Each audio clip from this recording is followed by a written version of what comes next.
Scripture this morning comes from Psalm chapter 95, verses 1 through 7. O come, let us sing to the Lord. Let us make a joyful noise to the rock of our salvation. Let us come into his presence with thanksgiving. Let us make a joyful noise to him with songs of praise. For the Lord is a great God and a great King above all gods. In his hand are the depths of the earth. The heights of the mountains are his also. The sea is his, for he made it, and the dry land which his hands have formed. O come, let us worship and bow down. Let us kneel before the Lord our Maker. For he is our God, and we are the people of his pasture, the sheep of his hand. This is the word of the Lord. Thank you, Joe. Would you help me in thanking Joe Hoodenpile for reading for us this morning? Joe is a sophomore at J.J. Pierce. Appreciate your help this morning. I'm one to just call out an elephant in the room. I'm going to call one out. Val, I am so glad that you are involved in the service this morning because there's just way too many guys in this service this morning. And I want to say that, I guess you can clap for that. I want to say that because we are very intentional in this church about empowering women. And just because of the way that schedules lined up, there's just way too much testosterone on this platform. And really, I want to call that out because I think it's such a part of our DNA to empower women. And if it's your first time here and this is your first impression of our church, then you're getting a terrible impression of who we are as a church. We're going to have to plan like an all-woman Sunday sometime where it's like all of us are just out of the equation. We'll talk about that later. So we're starting a new sermon series. My name is Josh Fitzpatrick, and I get to have the privilege of pastoring our modern worship community, which is, seriously, it's such a privilege to be in this space and to be with y'all on a weekly basis. Our new sermon series is called The Wonders of Worship, as Eric introduced. You'll see over the course of the next several weeks that we're going to take moments to be in more of a teacher mode, I guess, if you will, as we worship, because we don't want to just take for granted the idea that we know what we're doing. It's really easy for us just to get in the habit of coming to church on a weekly basis and go through the motions without ever stopping to ask, what are we doing and why are we doing it? And so over the course of the next few weeks, we'll be asking that question. If it's your first time here, you might be asking that question naturally, like, what are they doing and why are they doing that? And so I want, over this series, for us, for everybody in here to have that same mindset, for us to all have that same lens to ask those two questions. What are we doing and why are we doing it? And hopefully we'll be able to dive into some scripture that illuminates the foundations of our motivation, and we'll get to have some teaching moments where we get to really talk about what are we doing and why are we doing it. I want you, first of all, to think of different worship experiences that you've had. Think about maybe different churches that you've visited. Maybe just even within our own church. You've been to the traditional service and you've been to our modern service and you've seen the differences. Think about the times when you have asked that question in a worship setting. What are they doing? Maybe if this is your cup of tea and you've been to a traditional service and you see us wearing the robes and the stoles and we've got the acolytes come and they light the candles, you might ask, what are they doing and why are they doing it? I think about my own experience. I've, growing up, been to a couple Pentecostal churches and more charismatic churches where I remember asking the question, well, what are they doing and why are they doing that? When maybe they were speaking in tongues during the prayer or doing things like holy laughter or shouting out various phrases during the songs, or the kids literally running around the aisles. I remember this in high school. I visited a Pentecostal church, and the kids would do this thing during the music where they would basically form like a train, and they would just run the aisles as a part of how they worshiped. Or maybe you've been to a service where they've had big praise flags that they've waved. And so we, from our experience, might look at that and say, well, what are they doing? And why are they doing that? Or I think about the opposite scenario. I had the privilege of spending some time in Florence, Italy when I studied abroad in college. I remember going to a monastery where the monks walked in a line and they chanted the whole service. And just like 2 or 3 notes of variance in their chant. And I remember being in that experience and saying, what are they doing? I wonder why they're doing that. I think about my time in prison ministry and seeing this room packed with inmates and just singing at the top of their lungs. I've told a couple stories about that here in the past. And every week at the end of a prison ministry service, they would bring out this huge tub and they would do baptisms right there on the spot. And I remember thinking, what are they doing? Why are they doing that? That is so cool. Or think about my parents who helped start a church specifically for refugees from Southeast Asia when I grew up in Northern California. And these are people who not only were they new to the United States, but they were completely brand new to Christianity. And so you think about having a fresh perspective and having no experience and what that looks like when you try to start a church service. I mean, these services were unpredictable. You never knew what was going to happen in the service, and nobody cared because it was just so raw and pure and in Texas what we might call a hot mess, but it was just really, really, really cool. And the cool thing about each of these experiences that I'm reflecting back on is that they were all worshiping the same God. And each of those expressions, from prison to a church of refugees to a monastery in Florence to different charismatic and Pentecostal churches to what we do here on our weekly basis, whether it's in our worship and arts center in the modern service or in our sanctuary, the traditional service, we're all worshiping the same God. We might just have different expressions of how we worship, but we're all worshiping the same God. We're all following the same Christ. And I think that that's pretty incredible. This morning, let's take a look at our passage in Psalm 95 that will help inform what we do and why we do it. Psalm 95 starts by saying, "Oh, come, let us sing to the Lord. Let us make a joyful noise to the rock of our salvation." I just obviously want to start at the beginning because it's the beginning. But I want to point out that in some contexts, more liturgical contexts, this is called the venite, which is a Latin word for "Oh, come." It's the first phrase of the passage, the venite. We are invited into this experience of worship. Oftentimes in traditional services, we have an element of the service that is called the call to worship. And so if you see an order of worship, there will be someone who might come to the podium and invite the congregation to worship, but we also invite the congregation to recognize the presence of God in this place. And so this passage, Psalm 95, is often used as a call to worship. The venite, "Oh come, let us worship the Lord. Let us make a joyful noise to the rock of our salvation. Let us come into his presence with thanksgiving. Let us make a joyful noise to him with songs of praise." Now, if we stop right there, the natural question to ask then is why?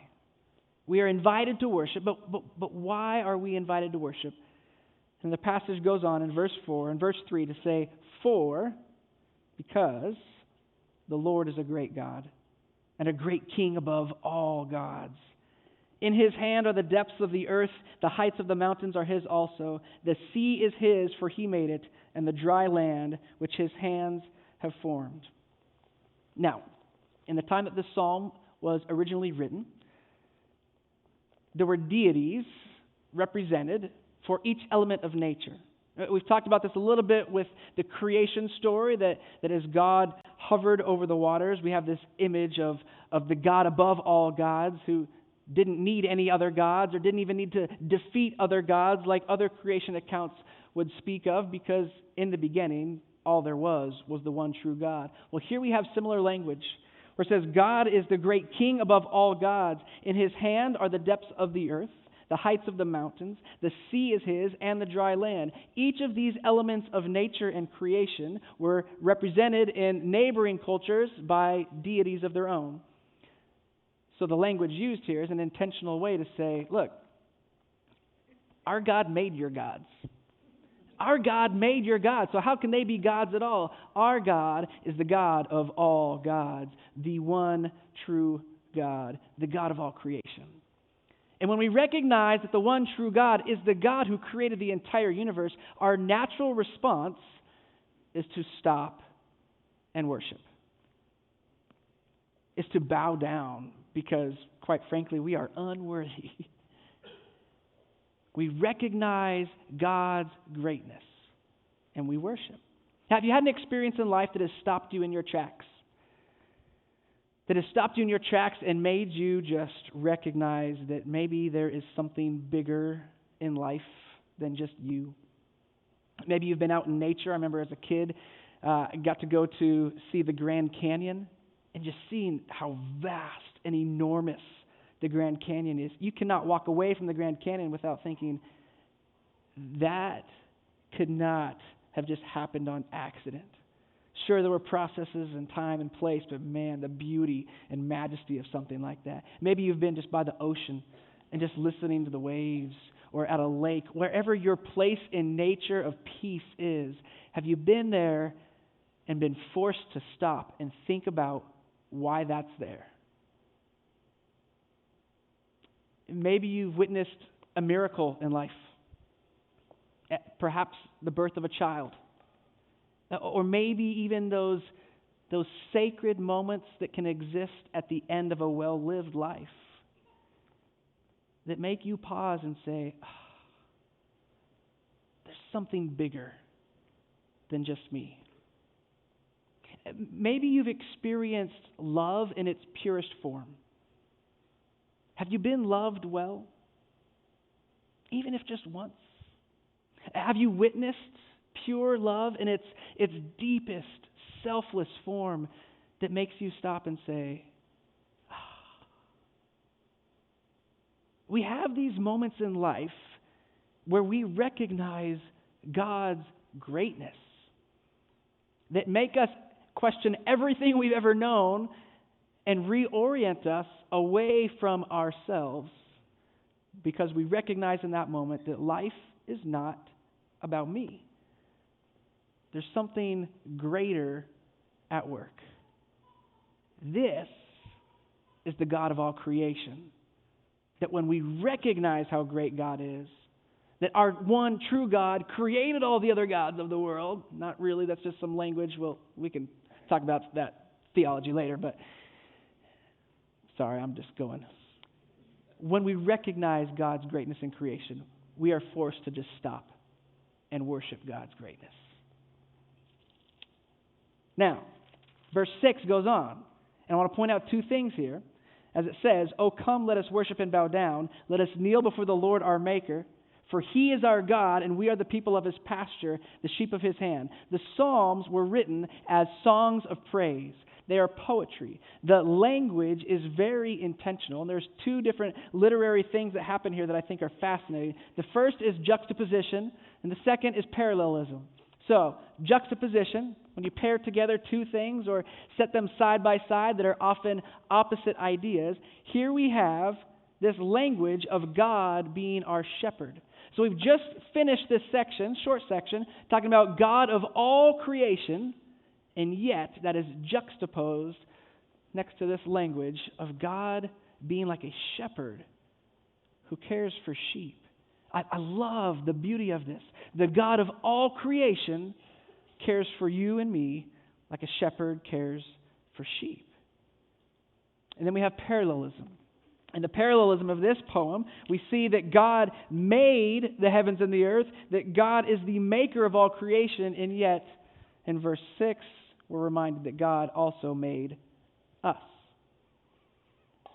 In the first section, we also see that everything in creation is because of God's hand. And yet, in verse 7, we have the parallel language that says that same hand that made of all creation is the same hand that's holding you, is the same hand that's guiding you. Intentional language to remind us that even though we worship this great creator of the universe, part of the reason we worship this great creator of the universe is because that great creator of the universe knows your name and cares for you like a shepherd cares for sheep. And our natural response to this realization is to bow down and worship. Throughout this entire passage, the foundation is the invitation. So yes, we recognize God's greatness. We also recognize that the great creator of the universe holds us like a shepherd might hold a sheep. And yet this entire passage is a response to the invitation. "Oh, come, let us sing to the Lord." Now, it seems like maybe it's a common observance of the passage itself, but I want to point out that there's something very significant here. This idea of being invited to worship in the first place is something that, particularly within the Methodist tradition, is an emphasis of ours. We believe that humanity is given the gift of free will. Now, the reason this is an emphasis in our theology is because we believe that God's primary characteristic is love. God is love. God loves God's creation. And God gives us the gift to choose whether or not to return that love. You see, for love to be genuine, it has to be a choice. For love to be real, it has to be chosen. Let's just say, for example, you were falling in love with somebody, and over the course of your relationship, as you fell deeper and deeper in love, all of a sudden they had to confess, or it just came forth, the truth of what was happening was that somebody else had actually just made a bet with that person that they were going to pay them if they could get you to fall in love with them. How would that make you feel? After you've fallen in love with this person, and this person now just reveals to you that the entire time they had been paid to fall in love with you, you'd say, wait a second. That's not love. You've been manipulated. You've been forced to love me. That is not love. Or let's just say our technology advances, and with artificial intelligence we can create robots, and we program the robots to love us. That might be cool, I don't know. But it's not going to feel like the genuine choice of another human to choose to love us. This sits at the foundation of Wesleyan theology, this gift of free will, this gift that we get to reciprocate and choose to not only love each other, but to love God back. So when we are given the invitation to worship, oh come, let us worship. When we are provided the invitation, we have the genuine choice to deny it and to maybe worship other gods. We could talk about that all day, and we will talk about what it means to worship the other gods of this world that tempt us. Or we can recognize the one true God, the God who is love, the God of all creation, and we can return that love as an act of worship. When we gather here on a weekly basis, we are reenacting or reminding ourselves of who's in charge. We are recentering ourselves around this truth, that God invites us to worship, to reciprocate the love of the God who created us, the God who created the universe, and the God who holds us in God's hand. Let's pray. God, we thank you for these reminders this morning. That as we ask, what do we do and why do we do it, we set the foundation recognizing that we worship you because of your greatness. That there are times in life when we just need to stop and be reminded that life is not about me. That as we are tempted to pour our own time and resources into these other things in life that might become like gods to us, it's really good for us to gather weekly so that we can be reminded as a part of our regular rhythm that you should be the most important thing in our lives. And when we recognize that, we bow down and worship your name.